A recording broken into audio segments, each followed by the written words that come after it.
Quero cumprimentar a você que é pai, que é mãe, que está conosco mais uma vez aqui no programa Encontro de Pais. É um prazer receber você e a sua presença nesse programa indica o seu compromisso, não só de palavras, mas de atitudes para com o futuro dos seus filhos. Isso indica amor pelos filhos que Deus lhe deu e sobre os quais você é responsável.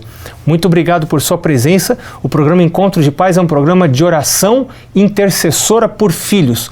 Pais que oram pelos filhos podem esperar grandes coisas de Deus quanto ao futuro dos seus filhos. O tema de hoje é culto da família. Para falar sobre isso, está com a gente o pastor Jorge Mário de Oliveira. Ele possui mestrado em teologia pastoral, foi pastor da Faculdade de Teologia do NASP durante vários anos e hoje dirige o Departamento de Ministério da Família da Associação Paulistana da Igreja Adventista do Sétimo Dia. Obrigado, pastor, por você estar mais uma vez com a gente. Ok, pastor, é um prazer. Antes de nós entrarmos no tema, eu quero mostrar para você o livro Conduta Sexual. É o livro que a Igreja Adventista estará estudando. Você pode encontrar esse livro no www.cpb.com.br. Nesse livro você encontra o padrão de Deus para uma sexualidade saudável dentro dos princípios bíblicos e dos princípios cristãos. Pastor, falando sobre culto da família, por que é importante ter culto da família? Primeiro, não é uma coisa muito chata, não? Todo dia reunir o povo lá na sala, cantar e tal. Por que isso? Pastor, é uma questão de definição, né? Se eu, como pai, mãe, pais, definimos que na nossa casa serviremos ao Senhor e adoramos ao Deus Criador dos céus e da terra, Deus de Abraão, de Isaac e de Jacó, o mínimo que se espera é que esse Deus seja cultuado em nossa casa, em nossa família. Então, daí está a importância do culto da família. Quando a família se reúne construindo um altar ao Senhor na sua casa, eles estão dizendo para o universo de que lado eles estão. Quando a gente fala altar, não é de pedra mesmo, assim. Não, altar é figurativo, figurativo, né? Para esse momento. Uhum. Porque essa expressão altar vem de Abraão, né? O pai da fé, porque Abraão morava em tendas e quando ele se mudava de um lugar para outro, onde ele chegava, a primeira coisa que ele fazia era construir o altar, onde ali ele e a sua família adoravam ao Senhor, conduzidos por Abraão. Um cordeirinho era sacrificado, simbolizando Cristo que viria dar a vida por nós pecadores. Sim, essa era a forma de adoração na época de Abraão, né? Diferente da nossa hoje, mas o princípio é o mesmo. Então, quando uma família se reúne pela manhã, no início do dia, e à tarde, no início da noite, no fim do dia, dos trabalhos, na sua casa, na sua família, eles estão construindo em casa o altar de adoração ao Deus que eles escolheram servir. Ou seja, eles estão dizendo como Josué: eu e a minha casa serviremos ao Senhor. Esta é uma forma concreta de mostrar a definição da família diante do universo, na conjectura, no background, né? No pano de fundo do grande conflito, quem é o Deus que aquela família adora. Deixa eu te fazer uma pergunta, pastor. Pode ser que esteja nos assistindo aqui alguém que foi batizado há pouco tempo, não tem nenhuma tradição familiar nesse assunto. Como é que deve ser o culto? Quanto tempo deve durar? Eu já vi alguém me dizendo: olha, pastor, eu acho que o culto deve durar 20 minutos, meia hora. Eu sei de famílias que já fizeram culto por 1 hora, culto da família, todos os dias. Não é demais? Pastor, o culto da família não deve ser uma coisa formal, nem rotineira. Mas deve ser um momento alegre. O espírito de profecia, a senhora White, nos orienta nesse sentido.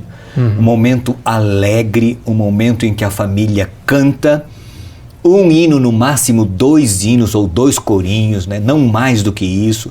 Tem uma oração coletiva, ali eles leem a meditação matinal, ou quando os filhos são pequenos, juvenis, a inspiração juvenil, ou a meditaçãozinha das crianças, aquela reflexão infantil, dependendo da idade dos filhos.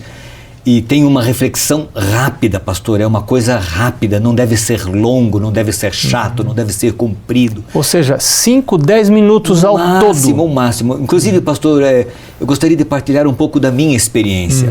Na nossa casa, o culto familiar, nós decidimos que faríamos a mesa da cozinha. Ali nós nos reuníamos para comer. E antes de tomar a refeição da manhã e a refeição da noite, o alimento espiritual. Nós fazíamos o alimento espiritual. Ali nós cantávamos um hino, ali nós líamos a meditação, ali nos ajoelhávamos e esse era o culto que nós fazíamos. Sempre acompanhando, só na sexta-feira à noite que nós íamos para a sala, aí fazíamos um culto um pouco mais longo, onde a gente conversava, dialogava, partilhava experiências da semana. Então é um momento relevante, significativo e importante. E ele deve acompanhar o desenvolvimento dos filhos, a idade cronológica dos filhos. Ainda sobre filhos, eu sei que você trabalha também com escola sabatina. Sim. E a igreja está desenvolvendo o projeto Maná. O seu conselho é que os pais estudem a lição da escola sabatina dos filhos no culto da família ou fora do momento do culto da família? Isso vai depender, pastor, da realidade da família. Por exemplo, há famílias que têm filhos com 3 faixas etárias. Eles não vão estudar 3 lições da escola sabatina, entendeu? Então eles vão ter que encontrar um outro momento para acompanhar os filhos, a não ser que no momento do culto eles dividam em grupos, né? A mãe vai com o filho para um lugar e né? Ok? Então não sei se seria isso o ideal. Então isso vai depender da realidade da família. Pastor, eu conheci 2 famílias que eu quero partilhar a história como modelo. Uma família amiga, muito conservadora, muito tradicional, muito zelosa de boas obras, mas que eles não foram muito sábios na administração. O zelo às vezes não tem entendimento, né? Então, por exemplo, o culto era muito longo, eles liam páginas e páginas de livro como O Grande Conflito, filhos adolescentes, jovenzinhos, manhãs frias, geladas, podia ser verão, inverno, podia ser feriado, podia ser, férias dos filhos. Eles levantavam sempre bem cedinho, exigiam que todos os filhos viessem para a sala. Pastor, cultos com mais de 1 hora, ou longas orações intercessoras por muita gente, não deu outra, os filhos espirraram pelos dedos. Uma outra família afastaram dos caminhos de Deus. Porque aquilo virou uma algeriza, não é esse o plano de Deus. A outra família que tinha filhos jovens, uma família numerosa, acho que eram 5 ou 6 filhos jovens, os horários bem diversificados de cada um deles. Fazendo faculdade, outro chegando sair tarde, levantando. Eles tomaram uma decisão, porque todos vinham para almoçar em casa. Tomaram a decisão, o nosso culto da família vai ser após o almoço. Eles almoçavam, todos se reuniam na sala, ali eles cultuavam a Deus em família. Veja, uma família sábia que se adaptou à realidade. Flexibilidade. A flexibilidade, isso, diante das realidades, né, do desenvolvimento dos filhos.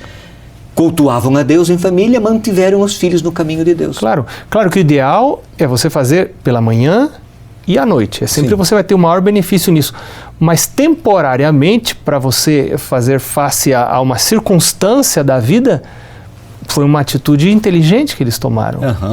Eu conheci uma irmã na igreja onde eu vivi quando menino, que ela sorria e dizia que o pai, quando ia orar no culto da família, e ela era pequena, ele fazia oração tão longa que os filhos já sabiam.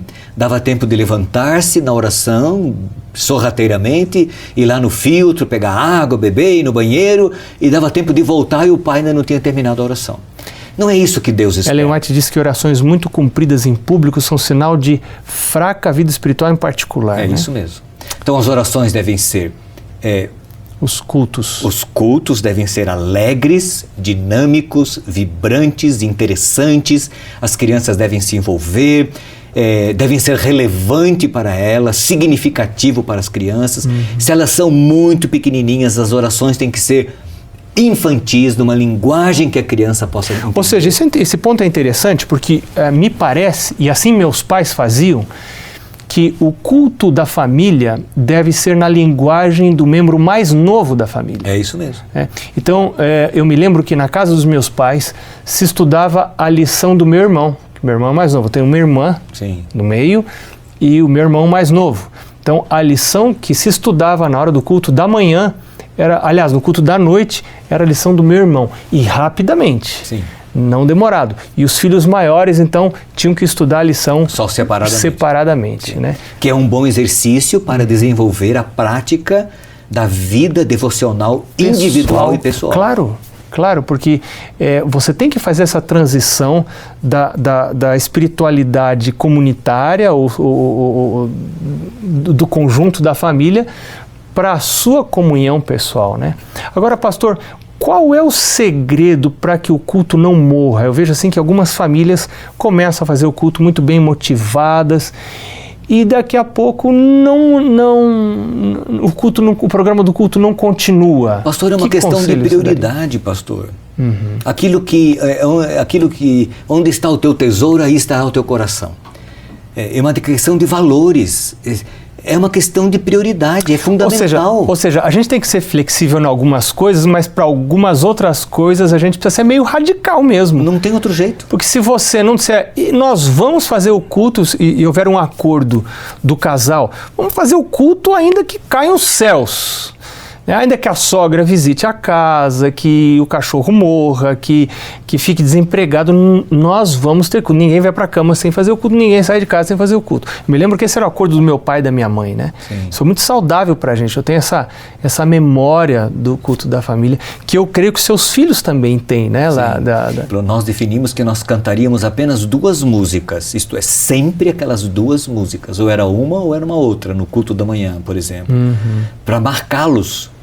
Certo? E eles foram marcados com estas músicas, né? Seja o coração alegre, sempre a transbordar louvor. Era um deles, né? Pastor, você e sua esposa tocam, são músicos. Só na sexta-feira nós tocávamos. Só na sexta-feira? No dia a dia convencional, não. Não tinha piano, não tinha órgão? Não. Mas na sexta-feira eu tocava acordeon, e às vezes o piano, e depois quando eles foram crescendo, eles tocavam o trompete lá, o sax, entendeu? Mas é muito importante o aprendizado da música na família para esses momentos de adoração em família. Claro, porque eles têm oportunidade de participar e eles têm prazer em fazer isso, né? Pastor, seu apelo, sua mensagem final para os pais sobre o culto da família.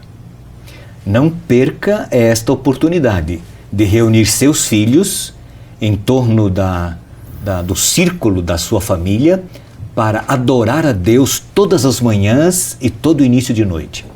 Esses são momentos fundamentais onde você, como líder espiritual da sua casa, entregará a sua família nas mãos do Senhor, pedirá as bênçãos dele para a noite ou para o novo dia. Você terá a oportunidade de reavaliar e de acompanhar o desenvolvimento dos seus filhos, dando-lhes inclusive orientações fundamentais nestes momentos importantes cada manhã e cada noite. Não perca esta oportunidade e esse privilégio, não deixe de fazer sistematicamente o culto na sua família. Vale a pena, tá bom? Muito obrigado, pastor, por sua participação em mais esse programa Encontro de Pais. Nós vamos ficando por aqui, mas se você está participando agora de um programa Encontro de Pais em algum local, ou algum pequeno grupo, alguma escola adventista, alguma igreja, lembre-se de que o programa não terminou. Agora você vai ter a discussão em grupo e logo em seguida a parte mais importante, que é o momento da oração intercessora pelos seus filhos. Que Deus o abençoe.